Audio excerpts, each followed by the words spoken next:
Mr. Christopher Cook, how you doing today, sir? I'm great, Joey. Good to see you, man. It's been a while. How are you? I'm doing good, Christopher. It has been a while indeed, and since it's been a while, I got to ask something ridiculous before we really talk about anything serious. Um, what's something like small that bothers you that really has no bearing on like the universe, but you just can't seem to let it go? Wow, that's a good question.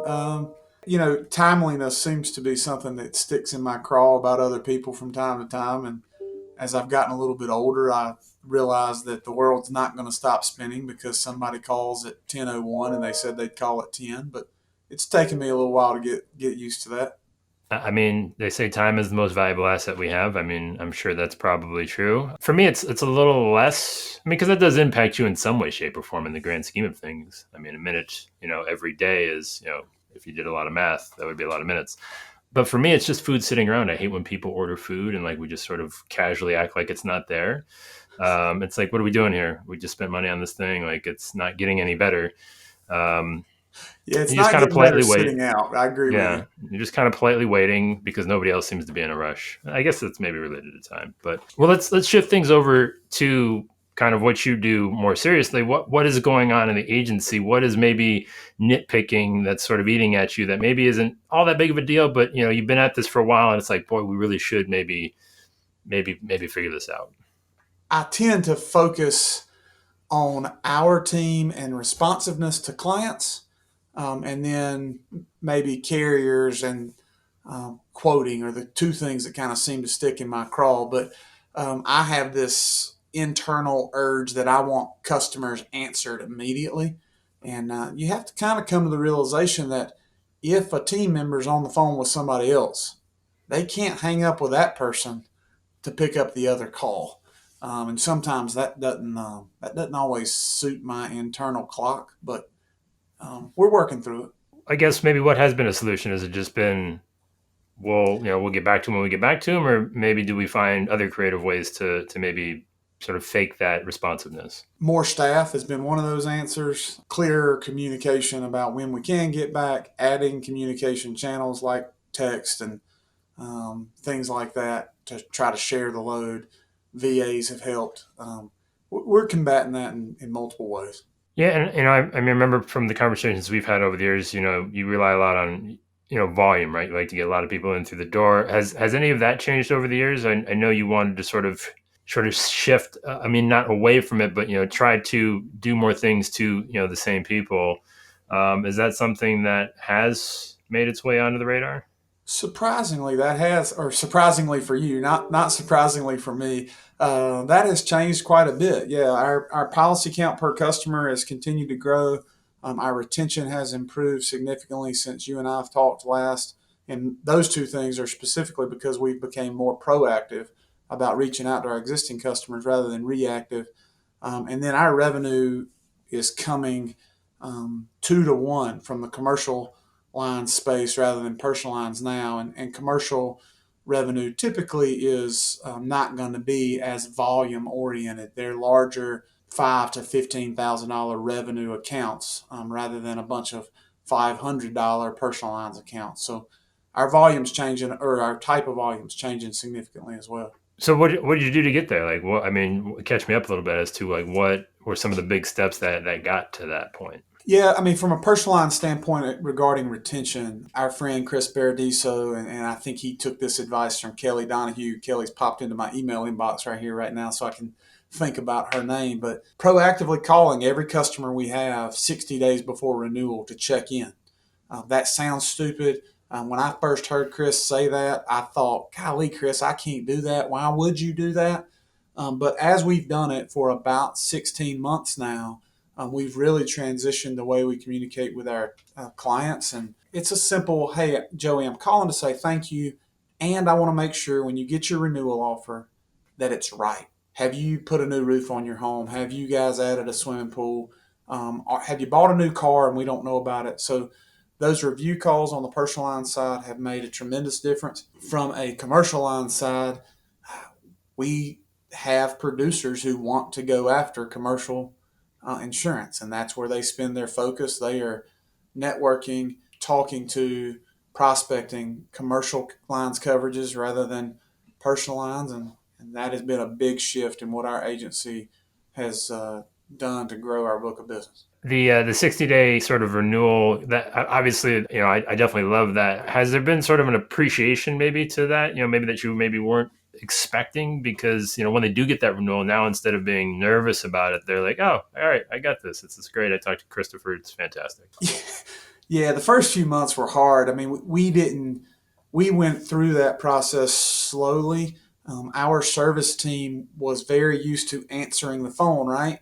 They weren't, it's still a phone, but for some reason they weren't used to making the buttons dial out. So at first it was just a call of a thank you. And now we're getting through that cycle of the customer getting that second phone call and expecting, oh, Alliance is going to call me and go over this. At first, customers were sort of like, what are you calling me for? Nothing's wrong. Y'all only call when something's wrong. So we've had to change that thought process to, hey, we are going to call you. We are going to make sure everything's okay. So yeah, we're starting to see the fruits of our labor going into the second year here. And it's really paying off. It's making the client interaction more enjoyable for both sides of that conversation. You might have alluded to this, but I just want to make sure. But do you have people that are maybe even being proactive to your proactiveness now? Like sort of like you said, that expectation, like what, like if you don't get to them by a certain time, they're like maybe poking you with an email or something that says, hey, are we doing this? Or Haven't seen that just yet much. I mean, yes, you'll see of 7,000 customers, maybe we get two or three a month who do that, but I expect that that'll start to happen more. Yes, but we hadn't seen a ton of it yet. I think we'll go through two or three cycles before we start to see that. I mean, I'll take two or three, Christopher. That's pretty good. I mean, I'd be happy with that. On the commercial side of things, though, so you said you have producers that are focusing on that side of the business more. Is that something that they weren't open to before versus like you saying, hey, why don't we take a look at this? Did you have to go out and find people specifically to focus on that, or what did that look like? Sure. I mean, I think that there's lots of factors that went into that. We took some time as an agency and defined our ideal client.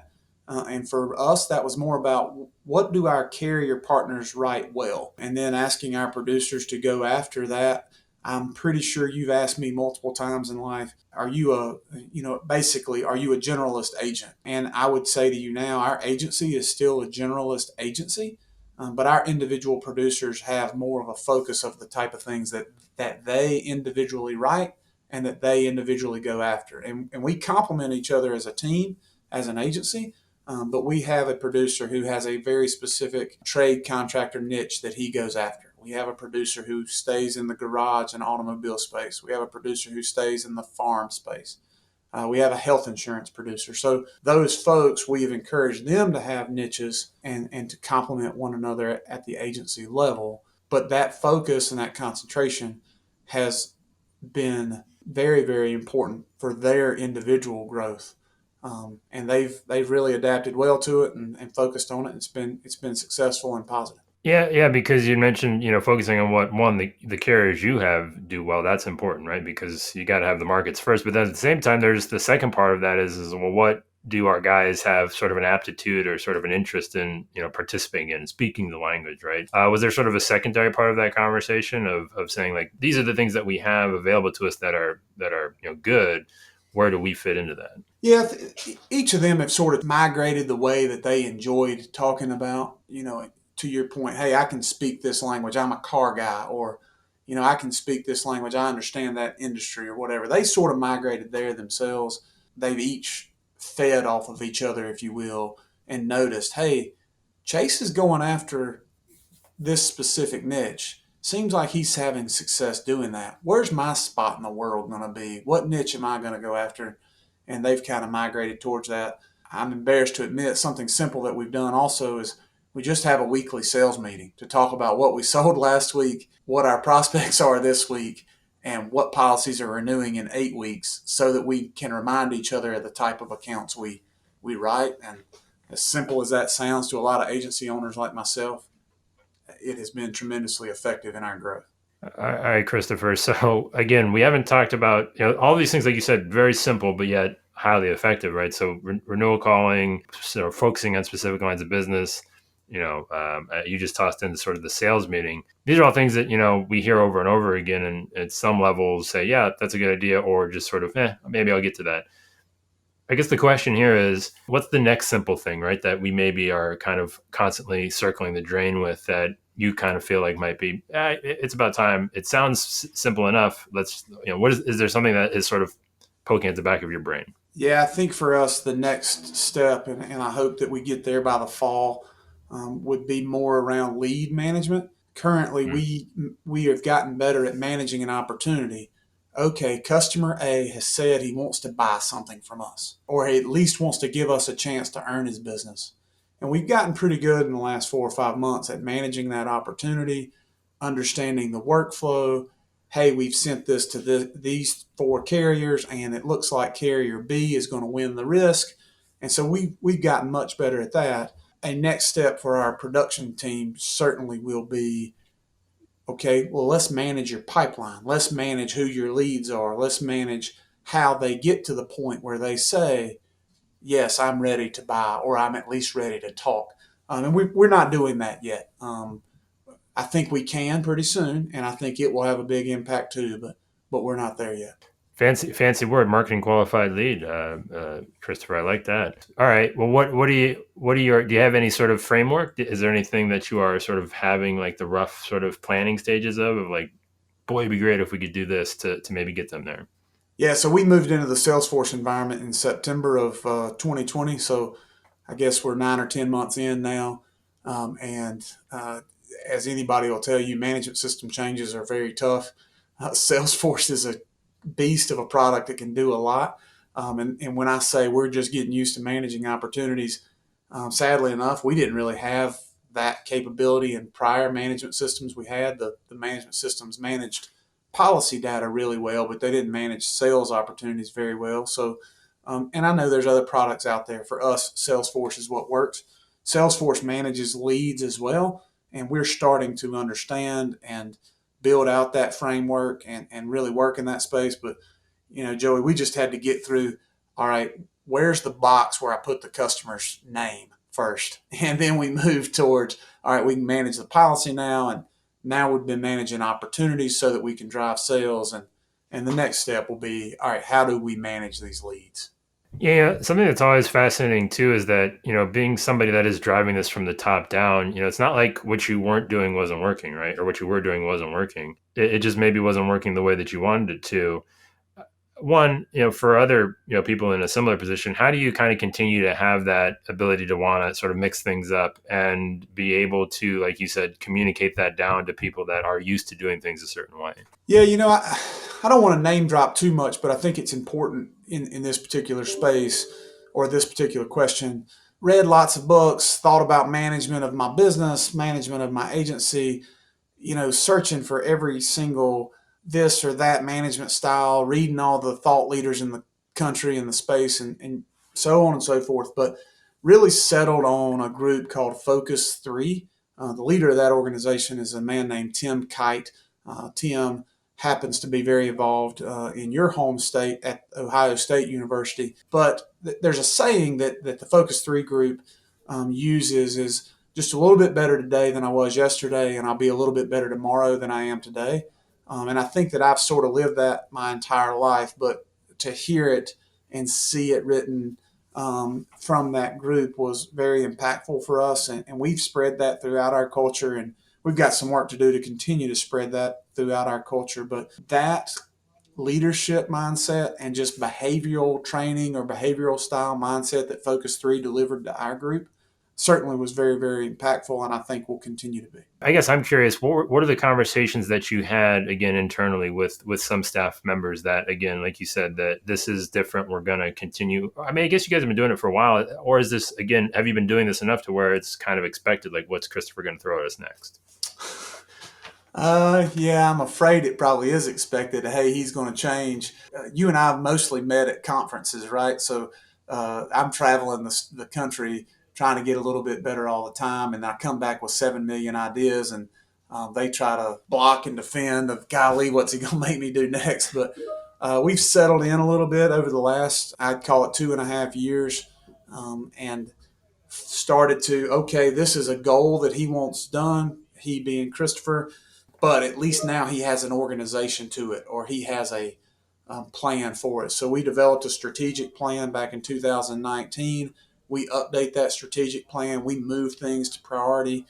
We focus on what are we going to fix next. Retention took the lead back in March of 2020 and really hasn't lost its lead yet. We're starting to get to the point with those retention calls that I think if we get fully through this 2021 calendar year, we may move to a different number one priority. We are trying to get better at all sorts of things all the time, Joey. That has become the culture around here. But having a plan for those ideas and a schedule of when you implement those ideas via a strategic plan or whatever anyone else wants to call it has certainly been helpful for my agency because people know, all right, that's important to him and we're going to address it here. And it's not just a shotgun approach like I probably had in my first 15 years in business. Maybe you kind of touched upon this, but I kind of want to get at it maybe a little more directly. Was there one thing that you could point to that sort of maybe helped, for lack of a better term, cure the shiny object syndrome? The most important thing is probably the man that I consider our number two in the agency, our chief operating officer, having the guts to have an honest conversation with me to say, stop giving me all this crap. You can have ideas, but we can't implement them all. And I'm thankful that he had the trust in me that he could come to me and talk to me that way. And I'm thankful that I had the trust in him, that I believed in him enough to say, you know what, you're right. You can run this organization. I can be the idea guy, and you can be the implementer. And that has worked really well for us. All right, Christopher, I got three more questions for you, sir. All right. The first one, very simply, what's one thing that you hope you never forget? Family's more important than all of this. I carry a lot of different responsibilities in life. At the end of every day, I probably need to choose to say no to something and yes to my family every single day. Can't argue with that. All right, now on the other side of that, what's one thing you still have yet to learn? How to say no. All right. While I know I need to, it's very hard to do. Um, it's very hard to do. All right, Christopher. Last question to you, sir. If I were to hand you a magic wand of sorts to reshape, change, alter, speed up, really any part of insurance, what is that thing? Where is it going? And what is it doing? This answer is a little bit selfish, Joey. So it's not focused on the industry as a whole, although I think it's applicable to the industry. There are some people who are trying to do it, and I think they're doing a good job. But our ability at Alliance Insurance Services to train a new and or existing team member to be the person that they can be and to be able to provide the service that our customers need and to be able to grow in this career as quickly as they can has got to improve. We have some amazing team members who have been with us or been in the industry or with us for 15, 20 years, 10 years, and they're just amazing. But as the new generation comes along, I don't want to wait 20 years for a great service person or a great producer.